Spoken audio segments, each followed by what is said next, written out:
Good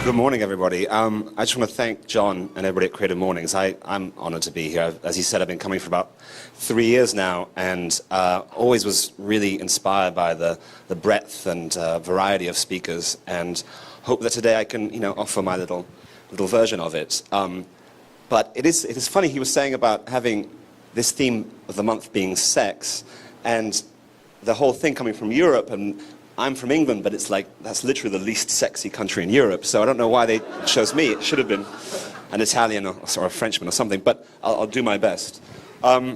So when I think about sex and creativity, and this is kind of why I'm here today, I think about this quote, every museum in the world is filled with art created from this basic impulse, the greatest literature, the most beautiful music. The study of sex is the study of the beginning of all life and progression of our entire species and the mystery of our deepest desires. And I think that's a really lovely thought.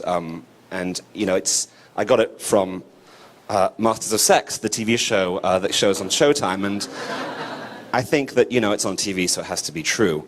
So just a little bit about my background. As I said, I'm from England. I grew up, that's me in the middle. My father is in rock music, and my mother was a fashion designer.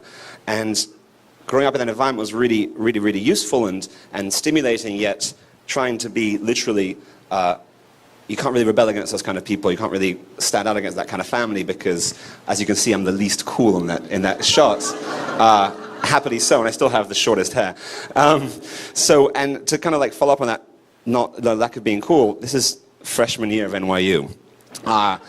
I went to NYU Film School, and I got there, and I was kind of lost. I was in the greatest city in the world, in New York City, being stimulated, from all different angles, the culture, the lifestyle, the pace there. It's just, for any young filmmaker or artist, it's just the best place to be. But obviously I needed a lot of work. So I looked around those around me for inspiration. Obviously the city helped a lot.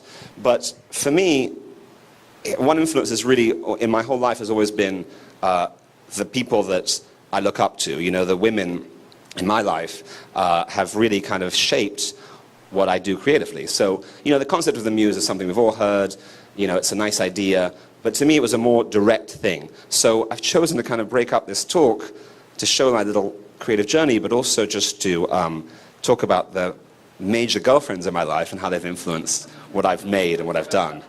So we'll just call her, they're all, by the way, anonymous. They're not, they all know about this, but it's just something I'm keeping simple. So this is B. She was my college girlfriend. She was my first love. She was my first everything.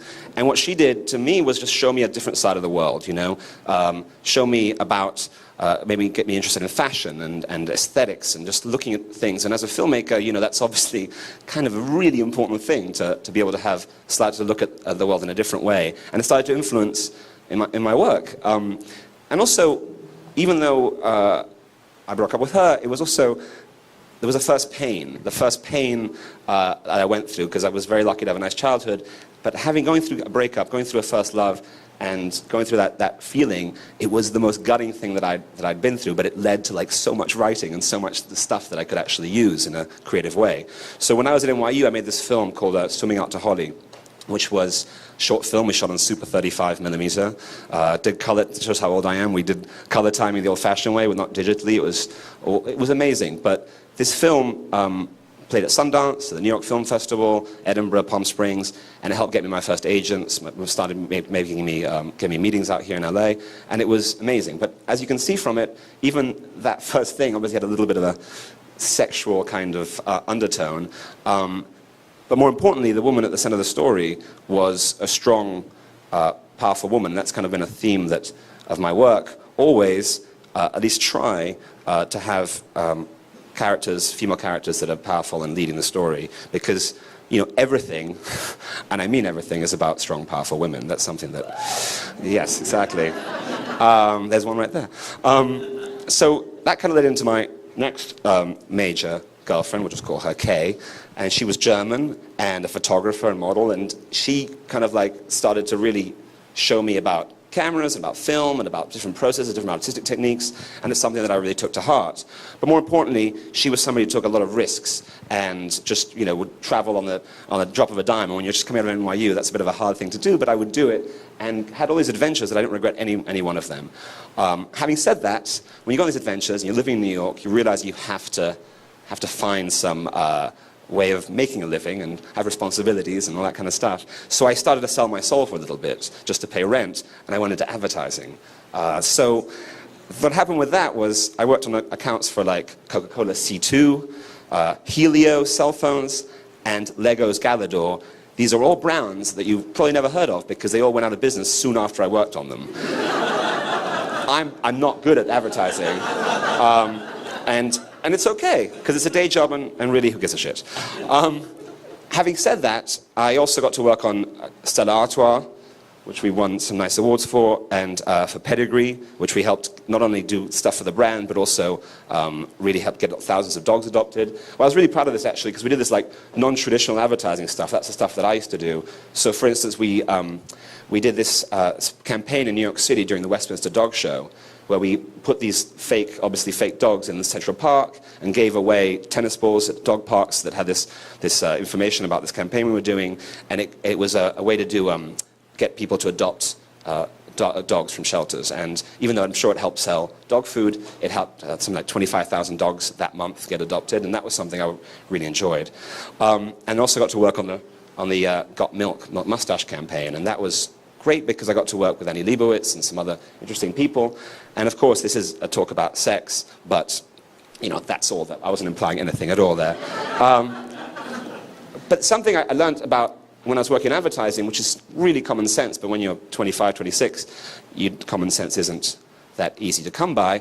You know, like sex, the more connected you are to the work, the better it is. And I really, really cared about some of those campaigns, and obviously the stuff earlier on was just a day job, and those businesses went out of business. So that's something I've always, you know, tried to engage as much as I can with my work and have it be something that inspires myself and other people. So that brings me on to one of my other major girlfriends, which is called her D. She was also somebody who really loved to travel. I mean, I ended up in in Thailand at some retreat doing an 8-day fast, something I would never think about doing, and it would never come up from me, but frankly, doing that experience, having those risks is something that just informed the kind of things that I wanted to do, and just new experiences. Also, she was an interior designer and a stylist, and in the same way that some of the other exes helped my aesthetic view of stuff, she started to make me really think about costumes and wardrobe and the way things fit together. And it's just something that you can't learn that stuff just by going to classes. It's something that you're just kind of around all the time. So that was really, really great. But at that time, I started to move out here to LA, and I was still making short films. I wrote a screenplay for Dimension, a horror film that was interesting, and did little things here and there, but I was still doing a bit more advertising, and I just was trying to get away, and I was trying to really feel passionate and interested in television, in writing television, because as a lot of people know, the last 10 years have had this amazing new golden age of TV. So something I was trying to get into, and there's this quote that I like to share: doing a movie or a play is like running a marathon, doing a television show is like running until you die. Some people in this room, friends, could probably relate to that very directly.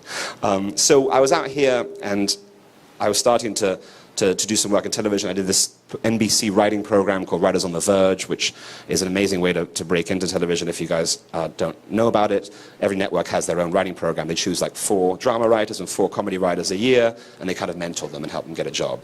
And it's a really amazing experience. And then I sold a pilot to ABC that I wrote, a thriller and a pilot to ABC Family, and did this thing for Lego called Hero Factory. It was 2 one-hour specials that aired on Nickelodeon across the world.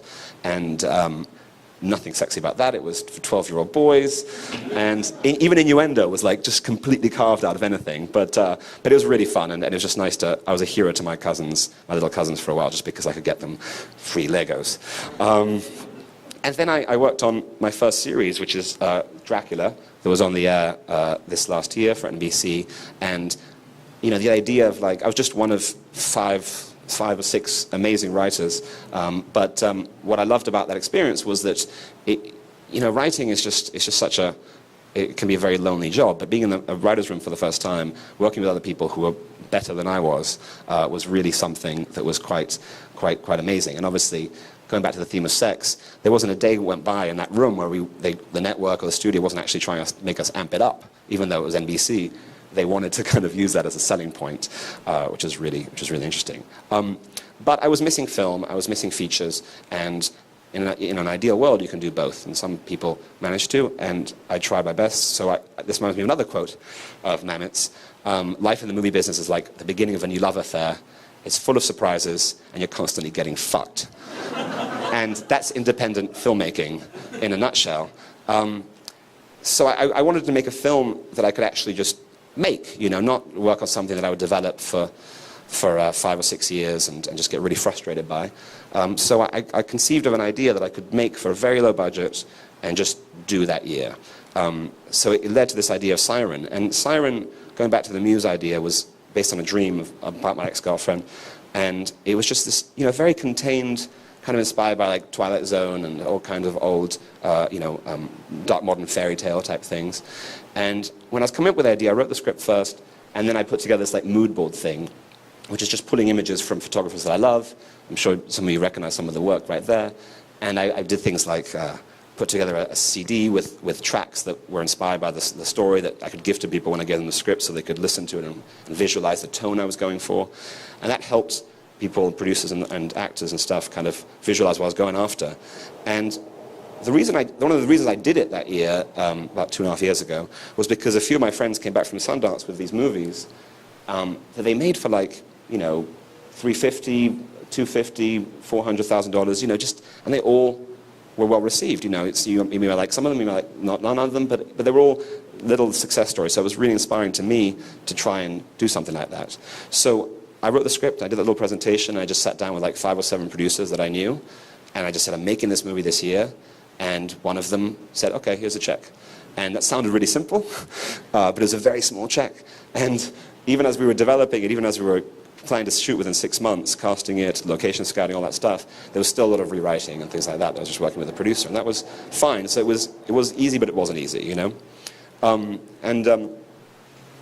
We ended up finding a location outside of Boston. We ended up scouting Washington State, Oregon, here, and found that for the production value we wanted, for the kind of feel that we wanted outside of Boston, because they have great tax breaks, there's great look, this is what we ended up choosing. And I'm just going to cycle through some of the pictures of so I don't know how many of you saw the film last night, but it was a really amazing, magical time. It was 17 days of shooting, you know, very small crew, but still, it was a real, it felt like a real communal family experience. You know, most of our crew were local from Boston, but then we brought people up from New York, and you know, my DP and production designer flew out from here.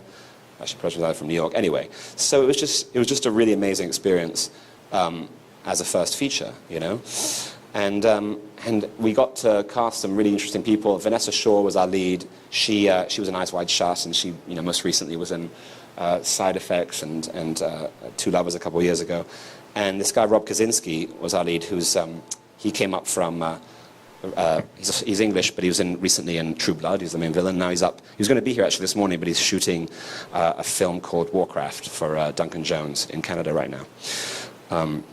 But again, it's like, you know, this film, even though it was just my first film, even though it was my first little experience, it is really like the combination of everything that I've been talking about, you know, everything that each major ex-girlfriend has influenced. I mean, that house that we shot at didn't have any of those plants there, for instance, you know, let alone her wardrobe, let alone that thing hanging there. It was just really just like working with really talented production designers and art directors to kind of put together an aesthetic that I had in my head, for some reason, was something that was really interesting to me. So, and now what happened with Siren, basically, is that we premiered at the Austin Film Festival in November, and now it's playing across the world.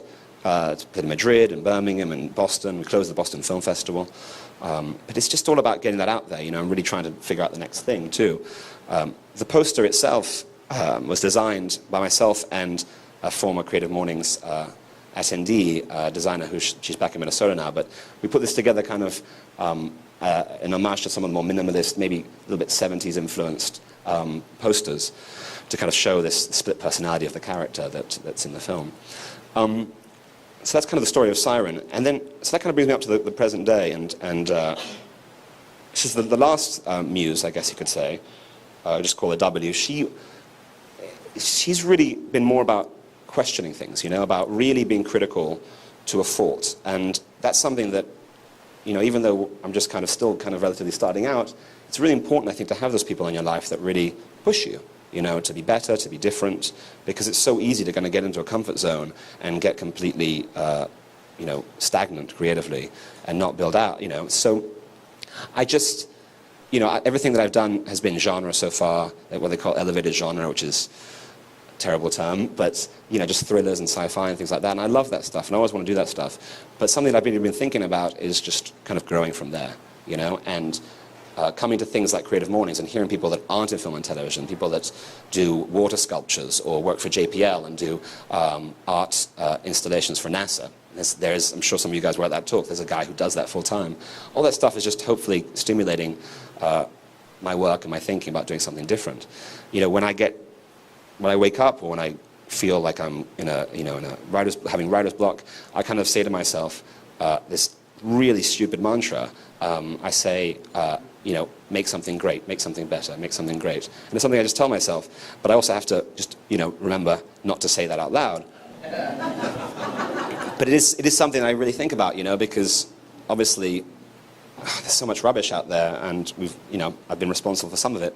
And, you just want to try and make something different, make something great. So right now, I'm lucky enough to be working on this show called Dig. I'm writing by the creators of Homeland and Heroes, Gideon Raff and Tim Kring. And again, it's one of those experiences where you're working with people that are smarter than you and better than you at your job, and hopefully contributing in a little way, just helping people think about something differently. But you're just constantly learning, and not only is it hopefully making my TV writing better, it's making me think about films and other things in different ways. So that's what I'm working on right now. And I'm also developing a project based on this comic book called Sheltered, which I'm attached to direct, which is basically a modern Lord of the Flies type thing. But that's just at the outline stage, and it's really... and actually, funny enough, the comic book is really well done, the characters are amazing, the plot's amazing, but what I'm doing right now is adding more of the emotional beats, the relationships, the sex, actually, is what I'm adding right now, because it needs some of that. And lastly, I'm kind of like working on this new film that I'm hoping to direct in the late fall, called One of Us, which is a psychosexual thriller. Again, it keeps coming back to sex, but it's something that I'm really proud of, and hopefully going to shoot in about November. And so, I think if I can impart one idea, is that really you just need to find that person that inspires you. Whether it's a girlfriend, a boyfriend, a husband, a wife, even just a friend can just, help you, push you out of your comfort zone. I think that's really, really important, really key, because if you find that muse, you'll make something great. That's really what I feel, and I hope that kind of comes across. So, thank you.